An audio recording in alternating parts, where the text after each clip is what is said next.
আসসালামু আলাইকুম। জাতীয় পার্টি নিষিদ্ধ শুধুমাত্র সময়ের অপেক্ষা। কয়েকদিন পরেই অবশ্যই নিষেধাজ্ঞা আসতে যাচ্ছে যে জাতীয় পার্টি বাংলাদেশের একটি নিষিদ্ধ দল। আওয়ামী লীগের দস্যুর ট্যাগ দিয়েই তাকে নিষিদ্ধ করা হবে, এটা এখন পানির মতো পরিষ্কার হয়ে গেছে। তো জাতীয় পার্টি নিষিদ্ধ করলে কার লাভ হচ্ছে? দেখেন, বাংলাদেশে আওয়ামী লীগের কিন্তু অনেক জনসমর্থন রয়েছে। বিএনপি এবং আওয়ামী লীগের কিন্তু প্রায় সমান সমান জনসমর্থন, 19-20 হতে পারে। এর পরবর্তী দল হিসাবে বাংলাদেশের তৃতীয় বৃহত্তম দল হচ্ছে জাতীয় পার্টি। তো আওয়ামী লীগ তো ইতিমধ্যে তাদের কার্যক্রম স্থগিত হলেও তারা কিন্তু এক প্রকার নিষিদ্ধ।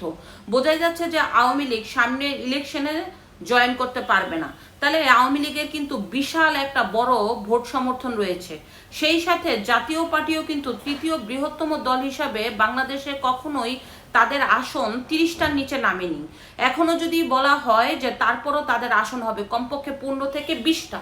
এর মধ্যে যদি আওয়ামী লীগের ভোট সমর্থন আপনার জাতীয় পার্টিতে যোগ হয়, তাহলে কিন্তু জাতীয় পার্টি বোঝাই যাচ্ছে যে বাংলাদেশের প্রায় দ্বিতীয় দল হিসাবে সামনে হয়তো বা বিরোধী দল হিসাবে পার্লামেন্টে অংশগ্রহণ করবে। তো এই জাতীয় পার্টিকে নিষিদ্ধ করার লাভটা অবশ্যই মাত্র জামাত, এনসিপি এবং অন্যান্য ছোট ছোট দলগুলি এই নিষিদ্ধের ফায়দা লুটতে চাচ্ছে, এটাই স্বাভাবিক। বিএনপির জাতীয় পার্টি নিষিদ্ধের কোনো প্রয়োজন নাই, কারণ বিএনপির এই মুহূর্তে যতটা জনসমর্থন রয়েছে, তারা যদি প্রতিদিন জনসমর্থন হারায়, তারপরও আজকে থেকে যদি 6 মাস পরে নির্বাচন হয়, চোখ বুঝে তারা কিন্তু আপনার ক্ষমতায় আসতে পারবে যদি আওয়ামী লীগ অংশগ্রহণ না করে। আওয়ামী লীগ যদি অংশগ্রহণ করে তখন কিন্তু বিএনপি আর আওয়ামী লীগের মধ্যে হাড্ডাহাড্ডি লড়াই হবে। কারণ আজকে থেকে যদি 1 বছর আগে নির্বাচন হতো, তাহলে কিন্তু আওয়ামী লীগ প্রায় 15টা-20টার উপর সিট পাইতো না। কিন্তু এই মুহূর্তে যদি নির্বাচন হয়, তাহলে এক কথায় বাংলাদেশের জেলা ভিত্তিকগুলি জায়গায় নির্বাচনে আওয়ামী লীগ এবং বিএনপির প্রধান হাড্ডাহাড্ডি দল হিসাবে নির্বাচিত। সেক্ষেত্রে আওয়ামী লীগ যদি বাদ যায়, তাহলে হবে জাতীয় পার্টি, জামাত এবং হচ্ছে বিএনপি। তো বিএনপি যেহেতু জাতীয় পার্টির ভোটগুলি ধরা ছাড়াই এবং আওয়ামী লীগের ভোট ধরা ছাড়াই এক কথায় তারা ক্ষমতায় আসবে, তো পরবর্তী বিরোধী দল হিসাবে পার্লামেন্টে যাবে কে? যদি জাতীয় পার্টি অংশগ্রহণ না করে, তাহলে বোঝাই যাচ্ছে যে পরবর্তী বিরোধী দল হিসাবে আপনার পার্লামেন্টে অংশগ্রহণ করবে জামাতে ইসলাম।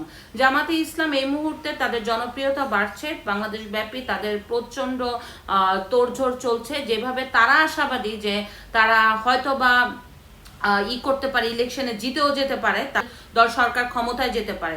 আমি মনে করি জামাতের দল কখনোই সরকারের ক্ষমতায় যেতে পারবে না এই মুহূর্তে। হ্যাঁ, আরো 2-3 বছর পরে যদি হয়, তাহলে হয়তো বা অনেক কিছু করা সম্ভব।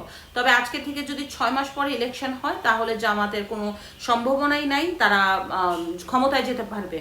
তো সেক্ষেত্রে বোঝা যাচ্ছে যে জামাতে ইসলাম যাবে আপনার বিরোধী দল হিসাবে। কিন্তু জাতীয় পার্টি যদি এই নিষিদ্ধ না হয় এবং ভোটে অংশগ্রহণ করে, তাহলে কিন্তু জাতীয় পার্টি বিরোধী দল হিসাবে চলে যেতে পারে সংসদে। কারণ হচ্ছে জাতীয় পার্টির সর্বনিম্ন হিসাবে তারা এই মুহূর্তে 20টা সিটের উপরে পাবে। কারণ বৃহত্তম রংপুরে কিন্তু জাতীয় পার্টির একটা বিশাল ভোট ব্যাংক রয়েছে। এখান থেকে জাতীয় পার্টি চোখ বুঝে তারা কিন্তু অনেকগুলি আসন পেয়ে যাচ্ছে। সেক্ষেত্রে আবার যদি আওয়ামী লীগ অংশগ্রহণ না করে, তাহলে আওয়ামী লীগের ভোট ব্যাংকের অনেক সমর্থক কিন্তু আওয়ামী লীগের যারা ভোটার রয়েছে, তারাও কিন্তু যখন তাদের দলকে দেখতে পারবে না, তো ওই হিসাবে আওয়ামী লীগের সাপোর্টার বি টিম হিসাবে জাতীয় পার্টিকে ভোট দিয়ে দিবে। তো যারা এই ঘটনাটা বুঝতে পারছে যে জাতীয় পার্টিকে যদি বাদ দিয়ে দেওয়া যায়, আওয়ামী লীগ তো বাদ, এই ক্ষেত্রে যদি জাতীয় পার্টিকেও বাদ দিয়ে দেওয়া হয়, তাহলে কিন্তু খুব সহজেই এক কথায় জামাতে ইসলাম প্রধান বিরোধী দল হবে এবং ছোট ছোট যে দল, যেমন গণ অধিকার পরিষদ, এরপরে এবি পার্টি এবং এছাড়া আরো ছোট ছোট কিছু দল আছে, তারা এনসিপি, এরা কিন্তু ভালো একটা ভোট নিয়ে পার্লামেন্টে যেতে পারে। জনসমর্থন কতটুক রয়েছে ছোট ছোট দলগুলির? যদি বলা হয় গণ অধিকার পরিষদ, তার কিন্তু শুধুমাত্র ভিপি নুরুল হক নূর ছাড়া অন্যান্য যেসব দল একটা আসন থেকে তারা একদম সাধারণ মানুষের মন জয় করে ওই আসনের এমপি হয়ে যাবে, এটা একটা সস্তা কথা ছাড়া আর কিছুই নাই। এবি পার্টিও পারবে না, একদম গ্যারান্টি সহকারে বলছি। যদি তারা তাদের দল এলাকা থেকেও দাঁড়ায়, তারপরে এবি পার্টি তাদের ওই সেক্রেটারি সভাপতি দুইজনকেই বলেন তাদের এলাকা থেকে তারা পাশ করতে পারবে না। তো এই ছোট ছোট দলগুলি গুরুত্বপূর্ণ হিসাবে জাতীয় পার্টিকে তারা তাদের প্রতিদ্বন্দ্বী মনে করছে, এবং জাতীয় পার্টিকে যদি বাদ দেওয়া হয় তাহলে কিন্তু বাংলাদেশে আর কোনো আওয়ামী লীগের শক্তি নাই। এর জন্য কিন্তু এই জাতীয় পার্টিকে তারা নিষিদ্ধ করতে চাচ্ছে। তো জাতীয় পার্টিকে নিষিদ্ধ করা, জাতীয় পার্টি যে নিষিদ্ধ হচ্ছে সেটা কিন্তু বোঝাই যাচ্ছে। আজকে কিন্তু প্রধান বিরোধী দল বিএনপি, জামাত এবং এনসিপিকে নিয়ে একটা জরুরি বৈঠক করছে। তো এই জরুরি বৈঠকে অবশ্যই একটা সিদ্ধান্ত আসতে যাচ্ছে যে সামনে জাতীয় পার্টি নিষিদ্ধ হতে যাচ্ছে।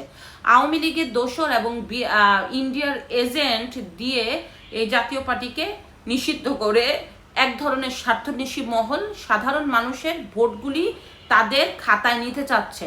যদিও আমি মনে করি যে আওয়ামী লীগ এবং জাতীয় পার্টির যে ভোটগুলি আছে তারা ভোট কেন্দ্রে যাবে না, তারপরেও তাদের মতবিরোধের বাহিরে যে দলগুলি তাদেরকে তারা ভোট দিবে না। হ্যাঁ, দিতে পারে কিছু বিএনপিকে, এই জন্য বিএনপিকে দিতে পারে, কারণ বিএনপির মধ্যে মুক্তিযুদ্ধের চেতনা কিছু হলেও এখনো জেগে আছে।